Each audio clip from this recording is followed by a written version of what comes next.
Charles, recently there have been people on the various tubes of the internet who have been publishing audits and reports and certain overviews of the financials from Turning Point USA. But I think it's fair to say at this point that nobody has done the comprehensive deep dive that you've been doing, not just into the recent 990 filings, but the whole foundation, formation, creation of this thing.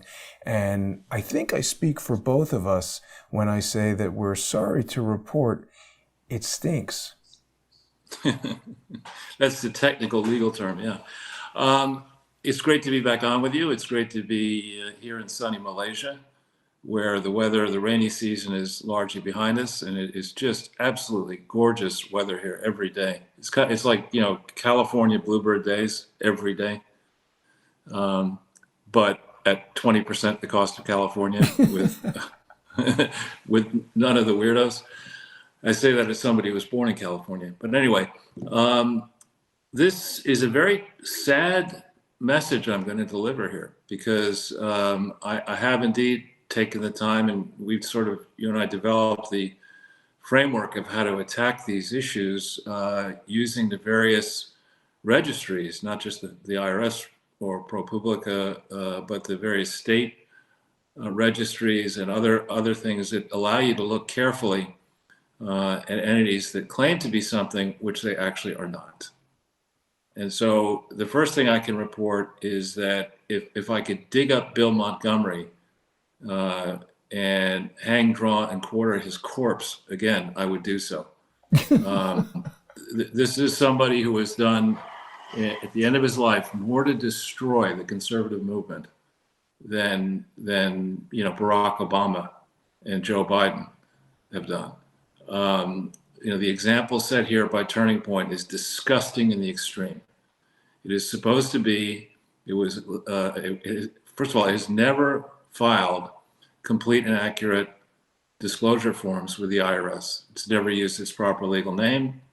It's never explained the whales that contributed to create Turning Point, and then with Charlie Kirk and his family, exploited the conservative base to, it seems, build monumental fortunes that are not really disclosed as they need to be in the charity tax forms. This is what happens when you allow the Clinton Foundation and the Clinton family, and now the Obamas and the Bushes and others, high-level political families, to blur the lines that should be sharp and distinct between for-profit activity and not-for-profit activity. So again, the first sin here at Turning Point is they claim to be, and this is going to sound technical, but we're going to go over this term again and again, a 170B1A6 public charity. This is a type of public charity that gets many special benefits. The first is, depending on the time frame and the tax code prevailing at the time, these types of public charities, when you made a contribution to them, you could deduct a higher percentage of your income to this type of a charity than you could to a private foundation. So that's an actual tangible benefit that particularly whale donors got giving money to the supposed 170B1A6. Now, a 170B1A6 stands in the shoes of government. It's supposed to have an objective and empowered board that is truly independent from any financial interest. It cannot be controlled by a family. It cannot be controlled, as Turning Point has been controlled throughout its life, by people who are exploiting the connections that they make at these conferences to build businesses off the back of I would argue, let's hope they're simply gullible, not criminal, gullible customers. So when you look at Turning Point and the spectacle that just occurred of Erica Kirk, whose sole qualification for inheriting the mantle of Charlie Kirk was that she married him, joking with Nicki Minaj on stage, behaving like she's a rock star, in this televised spectacle, just scant months after the savage murder of her husband. It's a jarring thing to think about if the paperwork were true and accurate. But unfortunately, the paperwork is horrendously bad. And, I've now gone through, and what they did, the book that Kirk published, and I think there are other accounts that narrate how Turning Point went from the idea of a high school kid to being the $85+ million per year organization that it now is. It's just complete fiction. Bill Montgomery, according to resources I've been using, began to use the Turning Point name in April of 2012, before Charlie Kirk graduated from high school, and before, supposedly, Charlie gave a speech, I think at Benedictine College or something like that, that supposedly was how the two guys met. But that doesn't explain how Bill Montgomery, or why Bill Montgomery would have taken out a doing business as name for Turning Point in April, before I guess he may have met Charlie. So what they were trying to do, when you go into the paperwork here, and actually ProPublica, and we're going to get to this in a second, ProPublica, which is a vast investigative resource now, it is also a 170B1A6 charity based in New York with heavyweight actual journalists on its board, including a former, I believe, editor-in-chief or senior guy at the Wall Street Journal, and now several Pulitzer Prize winning people on it. They did an expose of Turning Point in, I think, 2019 or 20 that had some interesting points, but as usual didn't go to the heart of the issue. That's what we see in the big guys. They're out there protecting Obama, protecting the rhinos. They like the narrative that's out there of the two sides valiantly fighting against each other. They don't want to break that narrative and admit that there are grifters in both political parties who are exploiting foundations to in the hopes that their true misdeeds are never reported, and also to use these supposed legacy outfits to promote their political causes, frequently causes in which they donate small amounts of money for the campaign, but stand to make mega billion-dollar fortunes off the system. So the key issue for Turning Point in its early years is what was Turning Point? And unlike, frankly, the Clinton Foundation, which does post its organizational form, its 1023, on its website, Turning Point doesn't do that. And the reason I think they don't do that is because if you do that, you see what I see, which is a history of fraud. So this thing started as a 501c4. And it began life on July 23rd, 2012, official legal life. It is unclear when bylaws were adopted. I suspect they were not adopted until sometime in 2013, maybe as late as November of 2013. This is a problem because, as we've talked about in the past, only organizations can get tax exemption. And to be an organization, this was an Illinois corporation, it had to adopt articles of incorporation and articles and bylaws, and it had to hold an organizational meeting. And under Illinois law, as I understand it, you had to record a deed saying that you were established. And I don't see evidence of that yet. The first filing period was for July 23rd, 2012 through June 30th, 2013. Now, why is this particular interval important to us? This is precisely when Hillary and Bill and Chelsea were pretending that they actually had Bill, Hillary, and Chelsea Clinton Foundation. A fact that was not the case and had not been the case from April 25th, 2005 until the sham attempt on November 2nd, 2013 to adopt revised bylaws.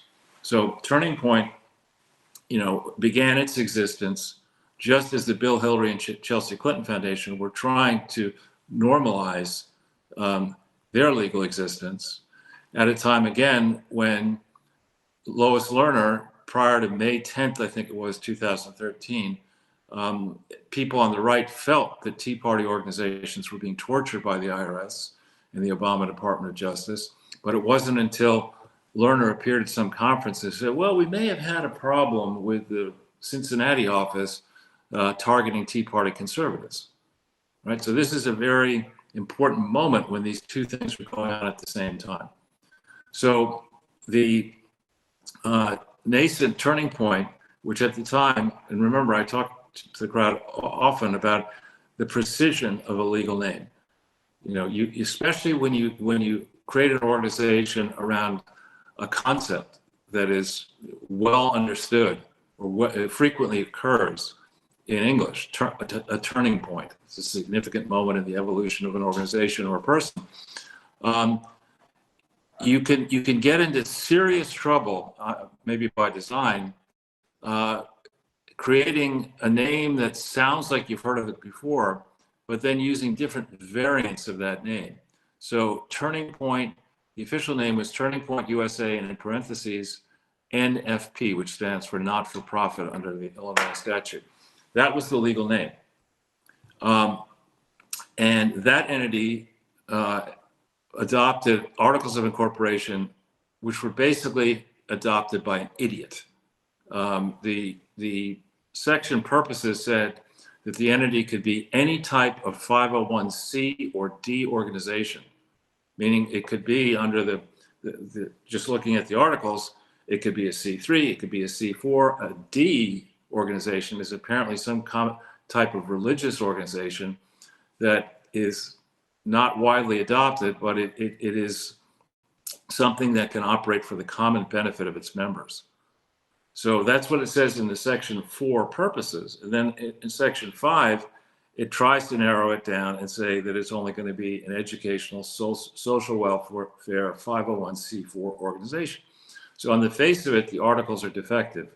It says it can be anything, and then it says later in a section that is not marked with a title, it contradicts the purposes section. So you don't need to do more than look at that and say it didn't have articles that would allow it to qualify for 501 for tax exemption using the organizational test. So it failed on that front, in my view. And then compounding the failure, late in 2013, this law firm Wagenmaker and Oberle, which it appears was filed articles to formation as an LLC on August 15th, 2013. And around November 22nd, 2013, this fresh-faced new law firm begins working with Bill Montgomery, who signs a Form 1023 on the 27th of December, 2013, that's filed by Wagenmaker, acting as under a power of attorney for the organization. It files in January an application seeking tax exemption, which is granted in July of 2013, retroactively to July 23rd, 2012. In this application, I'm sorry to be so blunt here, but Sally Wagenmaker is an idiot. The form says we were created July 23rd, 2012 to be a social welfare organization, to be either a C3 or a social welfare organization, but we operated, sorry, we were created to be a C4, but we operated from inception as a C3. And it says in the application, we changed our articles to make it clear that we were a C3 on November 22nd, 2013. So we would understand if you, the IRS, only wanted, I'm paraphrasing, if you only wanted to give us exemption from November 22nd, 2013 forward, not back to formation on the 23rd of July, 2012, we'd understand if you did that. But you're basically saying to the IRS, we said we would be a C4, and then we said, fuck it, we're just going to be a C3. And I mean, that just shows that you're not, the organization is not independent. You do what you want to do. And fatally, the application does not describe the various and sundry incestuous relationships that Bill Montgomery had with this organization in its infancy and until he died. So, you look at the steaming pile of crap that are the original formation documents. And sorry to do this, but you get into the minutiae a little bit, and you look at Schedule A, which is an attempt to see, is this organization publicly supported? Now, this was supposed to be a 170B1A6, meaning that any donor who gave more than 2% of the total listed donations in a given period, well, the excess above 2% couldn't be counted as public support. So what was their solution? Let's just not fill out a Schedule B so nobody knows who the whales are. And that doesn't work so well for them because using ProPublica, which we're going to discover in a second, has its own very serious problems. Using the tool, the ProPublica Nonprofit Explorer, I was able to tease out about 50 contributions to from organizations in places where this entity should have registered to solicit before soliciting. There are about 50 instances in the public domain so far in 2014, 15, and 16 where larger donors do report that they gave money to something whose name is similar to Turning Point and whose address is close to the right address. But amazingly, none of these donations that I've been able to find so far use the correct legal name and address of the organization as the recipient. So, you know, somebody looking at this, if you were trying to be careful about it, you have to look at this and say, on a scale of 0 to 100, where 100 is perfection and 0 is tragedy, this is a minus 100. You know, its 1023 is littered with errors. Its reports on Form 990 are wrong through 2016. And in the period from July 23rd, 2012 through 17, or mid-17, they didn't bother to register in the key states where they were soliciting. After 2016, they did try to register, but they lied in all their registration applications. And most specifically, they don't go through the related party relationships here, the instances where Turning Point principals and donors are latching on to the celebrity audiences that you saw at this ScamFest, this recent ScamFest, to market their products and services, including, I suspect, this, you know, what is it, Y refi or whatever? Yeah. This absurd idea that, you know, is popularized here. So in the first instance, you see a lot of problems there, but where it gets diabolical is in 2017, they create an entity called Turning Point Endowment, which is supposed to be an entity, a public charity, another, I think it's not a 170B1A6, but a public charity, whose goal is to support the vitality of an organization which I would argue is not a public charity, Turning Point. I would argue that it is a private foundation. And public charities cannot be set up to support private foundations. That's, you know, that you can't do that. But they seem to have done that. And there are lots of problems in the paperwork, which we won't get into in this broadcast because they're so detail oriented and are best covered in a report that I'm already working on. But this is one gigantic mess. And now that Charlie Kirk has died, there's going to be an estate. There has to be an estate reckoning. And there needs to be a process here to understand what securities this gentleman owned. Now, unfortunately, he got involved promoting the 1789 fund, which is a fund that looks very suspicious to me, which, you know, we talked about the principles in it, but it really got a boost after Donald Trump won. It had 150 million or so of commitments, but after Donald Trump won in 2024 in November, Junior announced that he was going to be working into the 1789 fund and praised it. And so support for it went up to like the $850 to $1 billion level. This is a fund that, you know, in principle sounds like an excellent idea. The SEC and the financial system had wokeified under, starting really with, you know, Clinton to the Obama period and then the Biden period.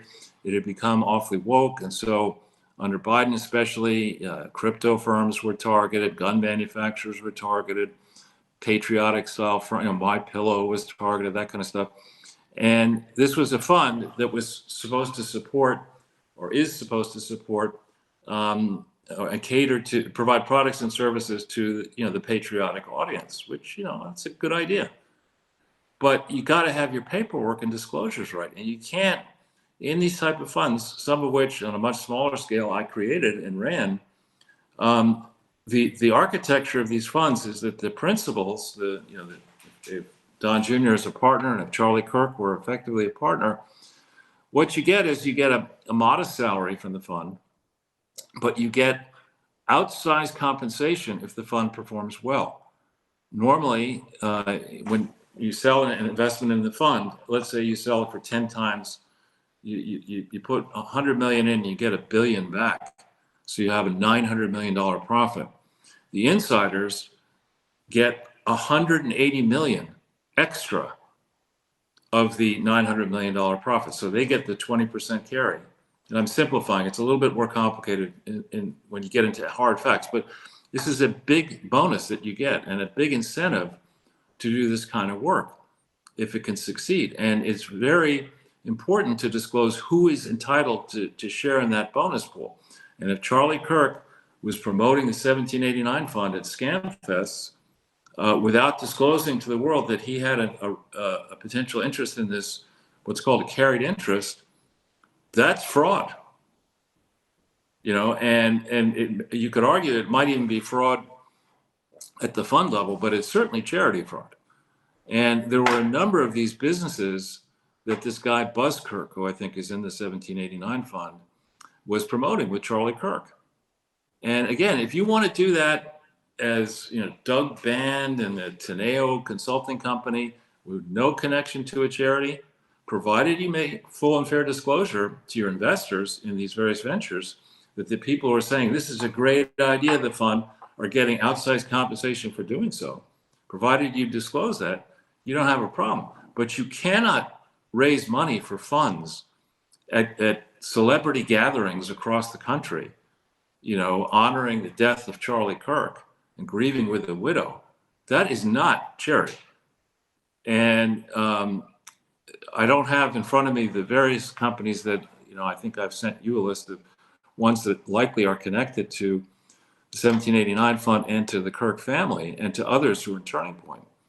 But, this Turning Point, and frankly, the American Conservative Union should be shut down forthwith.